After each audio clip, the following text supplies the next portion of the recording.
Hello student, welcome back to my channel. तो आज मैं एक्सप्लेन करूंगी ग्रेड 6 हनीसकल का chapter 1 who did Patrick's homework. और बाकी चैप्टर आपको नीचे डिस्क्रिप्शन पे प्लेलिस्ट मिल जाएगी, वहाँ से आप ज़रूर एक्सप्लेनेशन देख लीजिएगा। तो चलिए हम स्टार्ट करते हैं। तो टाइटल से तो आप समझ गए होंगे कि हु डिड पैट्रिक्स होमवर्क मतलब कि पैट्रिक का काम किसने किया है। तो देखिए यहाँ पे क्या दिया है, before you read discuss in the class do you like homework. Normal सा क्वेश्चन है कि आपको पसंद है homework. After all most of the student कहते हैं कि भैया नहीं पसंद है। Do you do it for your self और डू यू गेट हेल्प, यानी कि आप खुद से करते हैं या आप किसी की मदद लेते हैं। बिकॉज बहुत सारे ऐसे प्रोजेक्ट्स होते हैं जहाँ पे हमारी हेल्प हम दूसरों से करवाते हैं या उनके लेते हैं। What homework do you usually have, यानी कि ऐसा कौन सा होमवर्क है जो आम तौर पर आपके पास होता ही है। तो चलिए इसका पॉइंट 1 पढ़ते हैं। पैट्रिक नेवर डिड होमवर्क, यानी कि पैट्रिक कभी भी अपना होमवर्क नहीं करता था। टू बोरिंग ही सेड, वो हमेशा क्या कहता था कि ये बहुत ज़्यादा बोरिंग है। He played hockey and basketball and Nintendo instead. Nintendo students उसमें एक वीडियो गेम के लिए बोला गया, जैसे आपने बहुत मल्टीपल वीडियो गेम्स खेले होंगे। तो पढ़ने के बजाय, होमवर्क करने के बजाय वो क्या करता था, इंस्टीड मतलब होता है इस चीज़ के बजाय, वो क्या करता था, हॉकी खेलता था, बास्केटबॉल खेलता था और वीडियो गेम्स खेलता था। हिज टीचर्स टोल्ड हिम, उसके टीचर्स हमेशा उससे कहते थे, पैट्रिक डू योर होमवर्क और you won't learn a thing, यानी कि तुम अपना होमवर्क करो और वरना तुम कुछ नहीं सीख पाओगे एक तरीके से। तो यहाँ पे हमने देखा कि एक तरीके से अपना वो होमवर्क नहीं करता था। सेकंड थिंग, उसको क्या पसंद था। And it's true sometimes he did feel like ignoramus, but what could he do, he hated homework. एक और वर्ड नया यहाँ पे आया है, इग्नोरमस। इसका मतलब होता है an ignorant person who lack education. So कभी कभी उसको भी फील होता था कि जब जस्ट सपोज कि टीचर आपसे कुछ पूछ रहा है क्लास में और आपका ध्यान ही नहीं है, एंड उस पर क्या होता है कि आपके लॉसेस हो जाते हैं कि आपको समझ नहीं आता कि टीचर ने क्या एक्सप्लेन किया है। उस टाइम पे जो आपकी सिचुएशन होती है, that could be called ignoramus. But what could he do, लेकिन वो क्या कर सकता था, उसे होमवर्क करना पसंद नहीं था। So in this passage, basically Patrick never did his homework because he found it boring. Instead, he played outdoor games like hockey and basketball. He also liked to play video games like Nintendo. His teacher warned him to complete his homework, otherwise he won't be able to learn anything. It was a fact because at times he used to feel like an ignorant person who was completely helpless in this regard. He had no interest in studies and homework. अब देखते हैं second हमारा point क्या कहता है। Then one day he found his cat playing with a little doll and he grabbed it away. Grab मतलब होता है बेसिकली पकड़ लेना, caught। तो यहाँ पे एक दिन क्या होता है कि पैट्रिक क्या पाता है कि उसकी जो बिल्ली है वो किसी चीज़ से खेल रही है और उसने कुछ ग्रैब करा हुआ है। तो he surprise it wasn't a doll. उसको पहले लगा कि शायद कुछ टॉय वॉय होगा, लेकिन उसके सरप्राइज़ के जब वो अचानक से क्या देखता है कि वहाँ पे वो डॉल नहीं है at all but a man of the tiniest size. Tiniest student एक सुपरलेटिव वर्ड है, किसी भी वर्ड पे अगर एस टी लगता है, ई एस टी समथिंग, और उसके आगे द यूज़ होता है। एक तो पहला रूल होता है द का, सेकंड थिंग वो सुपरलेटिव डिग्री है। सो अब हम यहाँ पे बात करते हैं। So but a man of the tiny size, लेकिन वहाँ पे वो डॉल नहीं था, वहाँ पे क्या था, एक छोटा सा, बहुत ही छोटा साइज़ का एक मैन था। ही हैड अ लिटिल वुल। अब यहाँ पे बता रहे हैं कि उसका अपीयरेंस कैसा है। Little wool shirt with old fashion breeches and a high tall hat much like a witch आपने जैसे जादूगरनी देखी होंगी ना, आपको फोटोज़ में दिख भी रहा होगा जिस तरीके से। और एक शब्द एक और आया था ब्रिचेस। ब्रिचेस बेसिकली क्या होता है, शॉर्ट ट्राउजर, जैसे आपने कैपरीज वगैरह होती है उसको ब्रिचेस कहा जाता है। और जो उसका अपीयरेंस आपको दिया है यहाँ पे दिख भी रहा होगा। ही येल्ड मतलब होता है चिल्लाना, शाउट के सेंस में। Save me, don't give me back to that cat, I grant you a wish, I promise you that. अब सेव मी यहाँ पे वो कह रहा है कि मुझे बचा लो। Don't give me back to the cat, don't यहाँ पे डू नॉट का शॉर्ट फॉर्म, एक तरीके से कॉन्ट्रैक्शन जिसे कहते हैं, वो कहा गया है कि मुझे वापस उस बिल्ली के पास मत दो। I will grant you a wish. Grant basically देने के सेंस में होता है, मैं तुम्हें क्या दूंगा, मैं तुम्हें एक विश देता हूँ बदले में। आई प्रॉमिस यू दैट, मैं तुम्हें प्रॉमिस करता हूँ कि मैं तुम्हें एक विश दूंगा। So basically here one day he observed his cat playing with a doll and was surprise to find that it wasn't a doll, rather it was a man of the smallest size. It was wearing a woollen shirt with an old fashion trousers which we can call breeches and a tall hat which made him look like a witch. Doll cried and requested Patrick to save him and not to send him back to the cat. In return, the doll promised Patrick to fulfill his wish. Now let's see the third point. Patrick couldn't believe how lucky he was. Couldn't again the could not short form. Patrick को अभी तक विश्वास नहीं हो पा रहा था, believe विश्वास, कि दैट वो कितना लकी है। अब क्यों लकी था वो, इस तरीके से हमने स्टार्टिंग में पढ़ा था कि उसको होमवर्क करना बिल्कुल पसंद नहीं था एंड सडनली कुछ ऐसा होने वाला है। Here was the answers to all his problems. ये जो सामने वाले ने कहा कि आई promise you that I grant your wish, ये उसकी सारी प्रॉब्लम्स का एक सोल्यूशन था. So he said only if you do all my homework till the end of the semester, that's 35 days. तो वो कहता है ठीक है, सिर्फ एक ही शर्त पे, जब तुम मेरा पूरा होमवर्क करोगे, वो भी सेमेस्टर का, जो कितने दिन तक के लिए, एक तरीके से 35 डेज तक के लिए. If you do as a good job enough, अगर तुम अच्छा काम करते हो तो I could even get A's, या इनफैक्ट मुझे स्कोर में जो ग्रेडिंग स्कोर होता है उसमें मुझे ए तक मिल सकता है. सो लकी मतलब होता है फॉर्चुनेट, प्रॉब्लम्स का मतलब हो गया डिफ़िकल्टीज़, एंड स्टूडेंट जो सेमेस्टर होता है बेसिकली एक हाफ हो गया या क्वार्टर टर्म होता है किसी भी स्कूल या यूनिवर्सिटी का. So here it was a difficult for Patrick to accept that he was so fortunate to get an answer और solution to all his difficulties through this tiny man. So he asked him that if he could do his homework till the end of the semester, that is a period of 35 days, to help him score A grade. And Patrick was thinking that with this help, he can improve his grades. Now let's look the fourth point. The little man's face wrinkle like a dish cloth thrown in the hamper. अब वो जो छोटा सा आदमी था उसका जो face था वो किस तरीके से उसे ऐसा लग रहा था कि जैसे हम एक डिश क्लोथ को क्या करते हैं, एक हैम्पर जो होता है बेसिकली स्टूडेंट, एक बकेट, हम बास्केट कह सकते हैं, जिसमें आप अपनी ग्रॉसरीज वगैरह सामान रखते हो, तो उसको ऐसा लग रहा था जैसे किसी ने उसको उठा के वहाँ फेंक दिए थे हम ऐसे किसी भी चीज़ को. तो उस यहाँ पे इसको वही फीलिंग आ रही है कि मुझे ऐसा लग रहा है कि फेंक दिया होगा कहीं पे. ही किक्ड हिज लेग्स, उसने अपने पैरों पे एकदम से होता है ना जब हमें गुस्सा टाइप का आता है या हमारे पास कोई ऑप्शंस नहीं होता, तो वो एक्सप्रेशंस, वो मूवमेंट्स वो बता रहे हैं. And doubled his fists and he grimaced and scowled and pursed his lips. अब यहाँ पे जो 3 शब्द आपको दिए बेसिकली ग्रिमिस्ड, स्काउल्ड और pursed his lips. So his face had these expressions showing disgust, anger and disapproval. Oh am I cursed but I do that. अब वो यहाँ पे खुद से कह रहा है, कर्स बेसिकली इल फेटेड, श्राप हो गया कि क्या मुझे कोई श्राप मिला है या मेरा भाग्य इतना बेकार है, चलो कोई नहीं फिर भी मैं कर लूँगा. तो डिश क्लोथ मतलब हो गया basically a cloth used for washing dishes. And hamper हो गया basket with a lid. Wrinkle हो गया student slight fold on skin because of the old age, जैसे आपने देखा होगा ना झुर्रियाँ वगैरह पड़ जाती हैं. So basically what the author want to say here that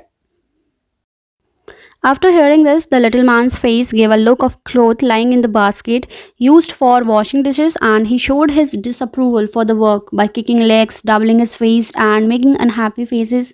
He asked if he was that unfortunate to do that task, but he promised that he will do that work. अब देखते हैं नेक्स्ट पॉइंट क्या कहता है. And true to his word the little elf began to do Patrick homework. तो अपने शब्दों पे पक्का, जैसे कि उसने कहा था कि वो उसकी मदद करेगा, प्रॉमिस किया था कि कोई भी विश मांगो, अब विश तो मांग लिया तो उसे फुलफिल भी करना है एक तरीके से.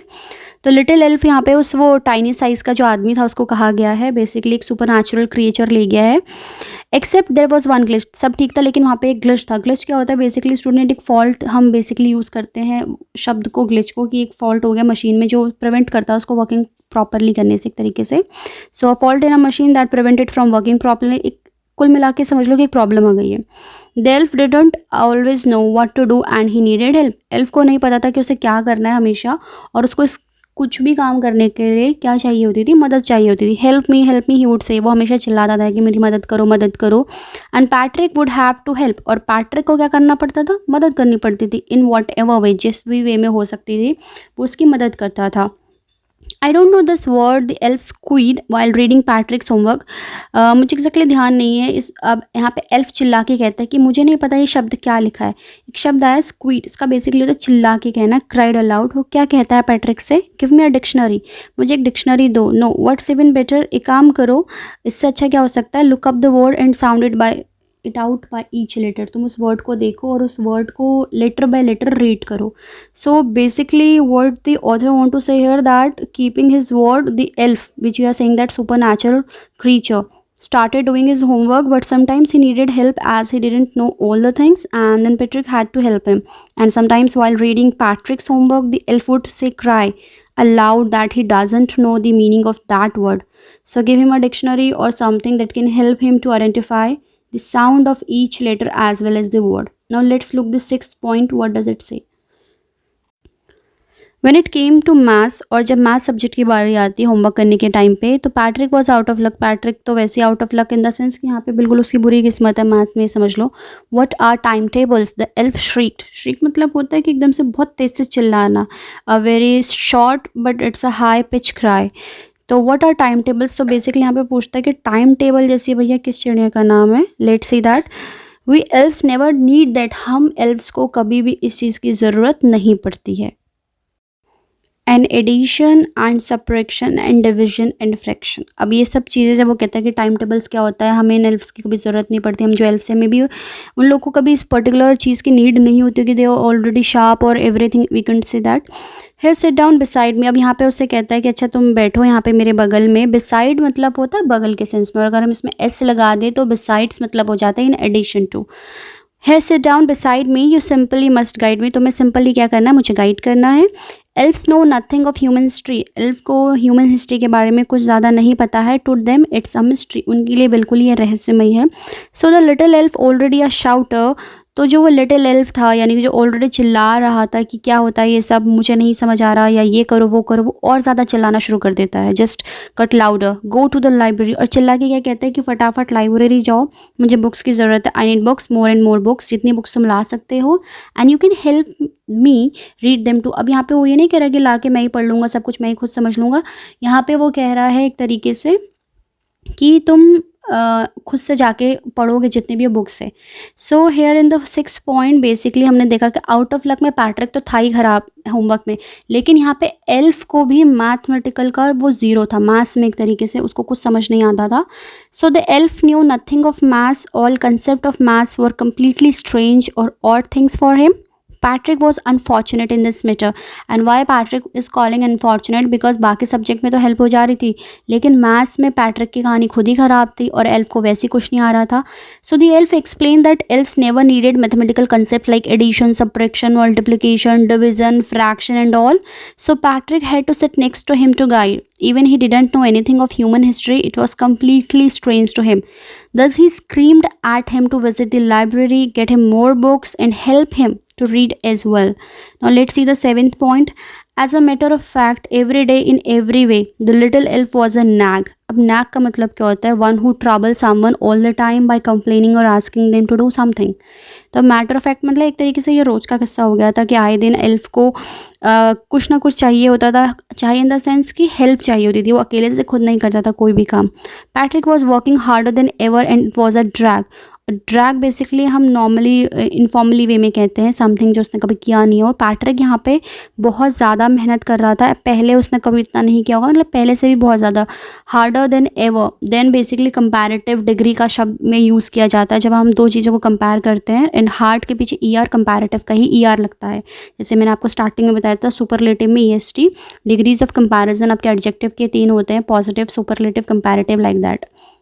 He was staying up night, वो रातों भर उठा रहता था। Had never felt so weary, was going to school and his eyes puffed and blurry। अब यहाँ पे कुछ शब्द और दिए, उनका मतलब समझ लेते हैं। Drag जैसे बीच में आया था, basically something which is dull and uninteresting. Weary होता है बहुत ज़्यादा टायर्डनेस, जिसे हम कहते हैं एक्सट्रीम लेवल पे।